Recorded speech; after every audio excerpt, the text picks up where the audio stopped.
ये कहानी एक ड्रीम गॉड यानी के ख्वाबों के देवता की है। ख्वाबों का देवता असल दुनिया में अपने एक असिस्टेंट को ढूंढने के लिए जाते हैं। जिस आदमी को ढूंढने के लिए आए थे वो लोगों को बुरे ख्वाब दिखाता था। वो बुरा इंसान था तो इसलिए दुनिया में भी आकर बुरा ही काम कर रहा था। लोगों की आंखें निकाल कर खाता था। वो अपने ख्वाबों की दुनिया से भाग आया था क्योंकि वो अपने हेड ख्वाबों के देवता के साथ काम नहीं करना चाहता था। सीन शिफ्ट होता है एक प्रोफेसर पर। वो एक सिटी में एक अमीर आदमी से मिलने के लिए आया था। ये काला जादू किया करता था और इसके इस बड़े से महल में बहुत सारे लोग काला जादू सीखने के लिए आते थे। प्रोफेसर ने कुछ दिन पहले ही अपना बेटा खो दिया था, यानी कि उसका बेटा मर चुका था। यहाँ पर इस अमीर आदमी को एक किताब देता है। उस किताब के अंदर काले जादू के मंत्र लिखे हुए थे। सोचता है कि ये इन मंत्रों को पढ़कर डेथ गॉडेस यानी कि मौत की देवी को अपने काबू में कर लेगा और फिर इसके बाद ये लोग अपने बेटे उससे मांगेंगे। वो आदमी वो जादू शुरू करता है। जादू उल्टा हो गया था। वो जादू ख्वाबों के देवता पर चल गया था। इस वजह से वो ख्वाबों का देवता अब उस आदमी के कब्जे में आ जाता है। कैद कर लिया था। ये आदमी जो काला जादू किया करता था, इसको जादू कोई अच्छी तरह नहीं आता था। इनको अभी तक ये लग रहा था कि इन्होंने मौत के देवता को कैद किया है। ये उस ख्वाबों के देवता की 3 चीजों को चुरा लेते हैं। एक हेलमेट जो कि एक जादुई हेलमेट था, दूसरा एक रूबी जो कि एक लॉकेट में थी और तीसरा जादुई रेत की पोटली थी। ख्वाबों के देवता के होश में आते ही वो आदमी उससे अपने बेटों को मांगता है। उनको बिल्कुल भी जवाब नहीं देते। कैद करने की वजह से पूरी दुनिया में सिस्टम तबाह हो जाता है क्योंकि ख्वाबों के देवता का जो काम था वो कोई भी नहीं कर रहा था। जितने भी लोग नींद में थे वो सब के सब मर गए थे। 10 लाख से ज्यादा लोग थे जो नींद में ही मर गए थे। अब उस अमीर आदमी के पास ख्वाबों के देवता का वही असिस्टेंट भी आता है जो चाहता था कि वो आदमी और भी ज्यादा ख्वाबों के देवता को अपनी कैद में रखे। वो उस ख्वाबों के देवता के गिर्द एक जादुई घेरा बनाते हैं और उसको एक मजबूत ग्लास कवर में बंद कर देते हैं। वहाँ पर गार्ड्स दवाई खाया करते थे ताकि उन लोगों को नींद न आए। अगर हम सो गए तो ये हमें मार देगा। ख्वाबों के देवता के पास एक बर्ड भी था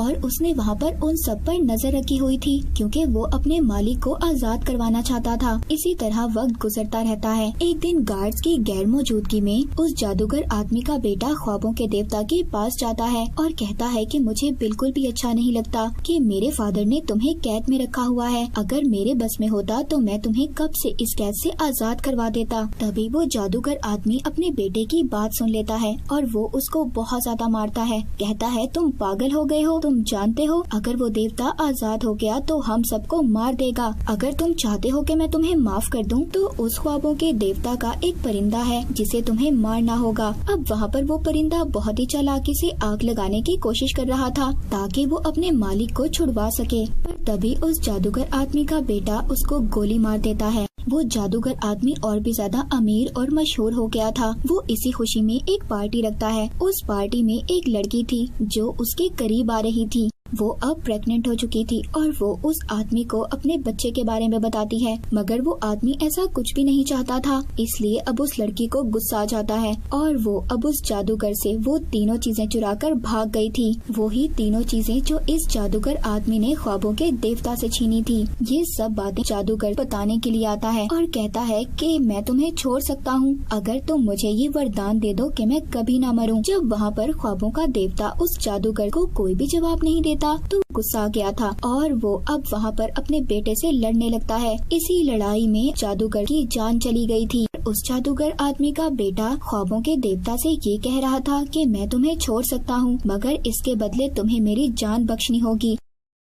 बहुत सारा वक्त गुजर जाता है। अब उस जादूगर का बेटा भी बूढ़ा हो गया था। वो अपने आखिरी वक्त में देवता के पास आता है और अभी भी वो उससे यही कह रहा था कि मैं तुम्हें छोड़ दूंगा मगर तुम्हें इसके बदले मुझे माफ करना होगा। तभी जब वो वहाँ से जा रहा था तो उसकी व्हील चेयर से वो जादुई घेरा थोड़ा सा मिट गया था जिसमें वो ख्वाबों का देवता कैद था और इसके बाद वो आजाद हो गया था। उसने उस जादूगर आदमी के बेटे को उसके ख्वाबों की दुनिया में ही कैद कर दिया था। अपनी दुनिया में आ गए थे, यानी कि अपने ख्वाबों की दुनिया में सब कुछ बर्बाद हो चुका था क्योंकि ख्वाबों के देवता पूरे 100 साल से उस आदमी की कैद में थे। दूसरी तरफ उस असिस्टेंट को भी ये बात पता चल जाती है जो बुरे ख्वाब दिखाया करता था। उसको इस बात का डर था कि ख्वाबों के देवता मुझे भी मार देंगे। वो अब उस लेडी के पास जाता है जो लेडी उस जादूगर से 3 चीजें चुरा कर लाई थी। पास आया था वो 3 चीजें लेने के लिए। उसको बताती है कि 2 चीजें तो मैंने बेच दी थी और एक जादुई लॉकेट मेरे पास है। उस लॉकेट ने उसको अभी तक जवान कर रखा था। असिस्टेंट उस लेडी से वहाँ से जबरदस्ती करने की कोशिश कर रहा था तो उस जादुई लॉकेट से उस असिस्टेंट को उसकी सपनों की दुनिया में कैद कर देती है। वहीं पर अब ख्वाबों के देवता को दोबारा से अपनी दुनिया बनाने के लिए अपनी 3 जादुई चीजों की जरूरत थी। इसीलिए ये फैसला करते हैं कि वो 3 देवियों को बुलाएंगे जो इस ख्वाबों के देवता को उन चीजों के बारे में बता सकती थी।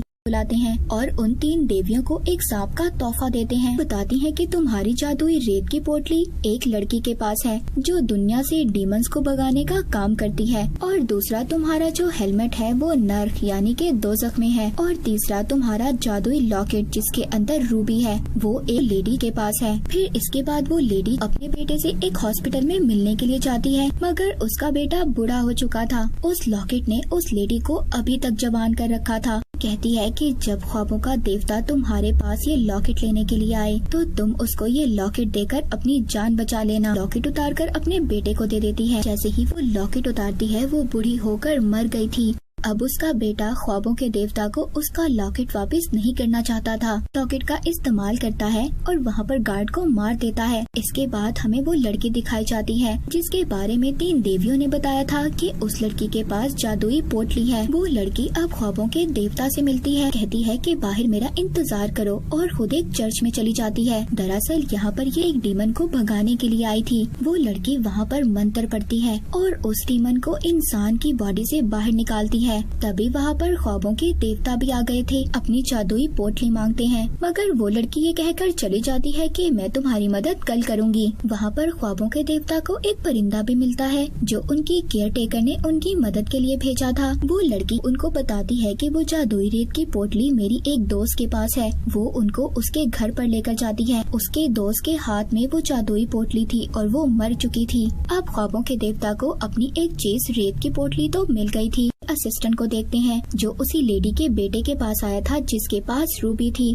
उससे मिलने के बाद उस असिस्टेंट को ये पता चल गया था कि ये बिल्कुल साइको है। दूसरी तरफ ख्वाबों के देवता नर्क यानी के दोज़ख में चले गए थे। वहाँ का गेट कीपर उनको असल रास्ते पर लेकर जाता है और वो वहाँ पर दोज़ख की मलिका के पास लाया था। वो वहाँ पर दोज़ख की मलिका को अपने बारे में सब कुछ बताते हैं कि कैसे उनके जादुई हेलमेट को चुरा लिया गया था। बताते हैं कि तुम्हारे ही नर्क में एक डीमन के पास मेरा वो हेलमेट है। वो हेल की मलिका वहाँ पर अब उस डीमन को बुलाती है जिसके पास वही जादुई हेलमेट था। वो डीमन कहता है कि मैं तुमसे यहाँ पर एक गेम खेलूंगा। अगर तुम जीत गए तो ये जादुई हेलमेट तुम्हारा, और अगर तुम हार गए तो तुम्हें सारी जिंदगी यहाँ पर मेरा गुलाम बनकर रहना होगा। अब यहाँ पर वो खेल ख्वाबों के देवता जीत गए थे क्योंकि उन्होंने सही सवालों का जवाब दिया था। ख्वाबों के देवता को अपनी दूसरी चीज जादुई हेलमेट भी मिल गया था। अब उस रूबी लॉकेट तक पहुंच गए थे, मगर जैसे ही वो उसको उठाने की कोशिश करते हैं तो वो पीछे जाकर गिरते हैं और बेहोश हो गए थे क्योंकि वो रूबी अभी तक लेडी के बेटे के कब्जे में थी। वो एक रेस्टोरेंट में जाता है, वहाँ पर उस रूबी की पावर का इस्तेमाल करता है और सब पर जादू कर देता है कि सब लोग एक दूसरे से सच बोलने लगे, और ऐसा ही होता है। रेस्टोरेंट में लोगों का पागलपन इतना ज्यादा बढ़ गया था कि वो लोग खुद से ही खुद को मार लेते हैं। वहीं पर ख्वाबों के देवता आते हैं। वो उस आदमी को समझाते हैं कि ये रूबी तुम्हारे साथ यहाँ पर रहने वाले लोगों को भी नुकसान पहुँचा रही है, मगर उस आदमी को कोई भी बात समझ नहीं आ रही थी क्योंकि वो भी उस रूबी लॉकेट के बस में था। देवता उस आदमी को ख्वाबों की दुनिया में कैद करने की कोशिश कर रहे थे, मगर वो आदमी खुद से ख्वाबों की दुनिया में चला गया था और वहाँ पर देवता को मारना चाहता था। वहाँ पर ख्वाबों के देवता उस रूबी की पावर को सारा अपने कंट्रोल में कर लेते हैं। उस लेडी के बेटे को हमेशा के लिए उसके ख्वाबों में कैद कर दिया था और इस आदमी का किस्सा यहीं पर खत्म हो जाता है। तीनों चीजें मिल चुकी थी और वो बिल्कुल मुकम्मल हो गए थे। अब जो मौत की देवी थी वो ख्वाबों की देवता की बहन थी। अपनी बहन डेथ गॉडेस यानी के मौत की देवी से मिलने के लिए जाते हैं, मगर ख्वाबों के देवता अभी भी कुछ अलग महसूस कर रहे थे क्योंकि वो ये सोच रहे थे कि उनके बहन भाइयों में से उन्हें कोई भी बचाने के लिए क्यों नहीं आया। डेथ गॉडेस अपने भाई को अपने साथ चलने के लिए कहती है। देखते हैं कि उनकी बहन की जॉब कितनी ज्यादा मुश्किल है कि लोग तो मरने के लिए कभी तैयार ही नहीं होते और आखिर में उन लोगों का गुस्सा मेरी बहन यानी कि मौत की देवी को बर्दाश्त करना होता है। उनकी बहन बताती है कि आहिस्ता आहिस्ता मुझे आदत हो गई और अब मैं भी तुम्हें यही कह रही हूँ कि तुम अपनी ख्वाबों की दुनिया को दोबारा से बना सकते हो। ख्वाबों के देवता थे, उन्होंने अलग अलग लोगों को अलग अलग काम करने के लिए रखा हुआ था। उनकी केयर टेकर बता रही थी कि हमारी दुनिया से आपके असिस्टेंट अभी भी 3 गायब हैं। उनके गायब होने का जिम्मेदार खुद को समझ रहे थे और वो कहते हैं कि अब मुझे इन सब को वापस लाना होगा। अब सीन एक न्यू कैरेक्टर रोज पर शिफ्ट होता है। वो और उसका भाई दोनों अलग हो गए थे। उसके भाई को एक फैमिली को दे दिया गया था। वहाँ पर रोज अपने भाई को ढूंढ रही थी। ख्वाबों के देवता कहते हैं कि मैंने रोज पर नजर रखी हुई है और उसी की मदद से मैं अपने तीनों असिस्टेंट को ढूंढ कर लाऊंगा। पर ख्वाबों के देवता रात ही में रोज पर नजर रख सकते थे, इसीलिए वो दिन में अपने एक परिंदे को उस पर नजर रखने के लिए भेज देते हैं। रोज अपने दोस्त के साथ अपने भाई को ढूंढने के लिए निकल जाती है। एक ऑर्फन हाउस में जाती है जहाँ पर उसका भाई रहा करता था। वो वहाँ की ऑर्फन हेड से पता करती है तो उसको पता चलता है कि उसके भाई को एक फैमिली ने अडॉप्ट कर लिया था। वो हेड ये भी बताती है कि तुम्हारा भाई एक अच्छी लाइफ गुजार रहा है जो तुम उसे नहीं दे पाओगी। अब जो बर्ड ख्वाबों के देवता ने रोज पर नजर रखने के लिए भेजा था, वो आकर बताता है कि रोज अपने भाई को नहीं ढूंढ पा रही और सबसे हैरानी वाली बात ये थी कि वो अपने ख्वाब में भी जाकर अपने भाई को नहीं ढूंढ पा रही। तभी वो ख्वाबों के देवता के पास पहुंच गई थी। रोज को ये बताते हैं कि मुझे ऐसा लगता है कि तुम्हारा भाई मेरे एक असिस्टेंट के साथ है और अपने भाई को सिर्फ तुम ही ढूंढ सकती हो क्योंकि तुम एक वॉर्टेक्स हो। वॉर्टेक्स वो होती है जो अपने ख्वाबों की दुनिया में रहकर दूसरे इंसान के ख्वाब में जा सकती हो। जब ख्वाबों के देवता के साथ रोज अपने भाई को ढूंढती है तो वो कामयाब हो जाती है। उसको उसका भाई मिल गया था और ख्वाबों के देवता को अपना असिस्टेंट मिल जाता है जो उनकी ख्वाबों की दुनिया से गायब हो गया था। रोज की दादी माँ उसको बताती हैं कि असल वॉर्टेक्स वो थी, मगर उनके कोमा में जाने की वजह से वॉर्टेक्स रोज बन गई। रोज की दादी माँ जाते जाते ख्वाबों के देवता को एक बात बताती हैं कि उन्होंने ख्वाब में एक आदमी से शादी की थी जिसकी आंखें गोल्डन थी और ऐसा आदमी मैंने असल दुनिया में कहीं पर भी नहीं देखा। देवता को ये बात समझ आ गई थी कि वो गोल्डन आइज वाला आदमी कोई और नहीं बल्कि उनका भाई था और ये सब कुछ उसी ने किया था ताकि ख्वाबों के देवता मर जाएं और सारी ख्वाबों की दुनिया उसके कंट्रोल में आ जाए। और अब वो अपने भाई के पास जाते हैं और उसको कहते हैं कि मेरी दुनिया से दूर रहो और वापस से अपने ख्वाबों की दुनिया में जाकर सब कुछ ठीक करने लगते हैं। और इसी के साथ ये सीरीज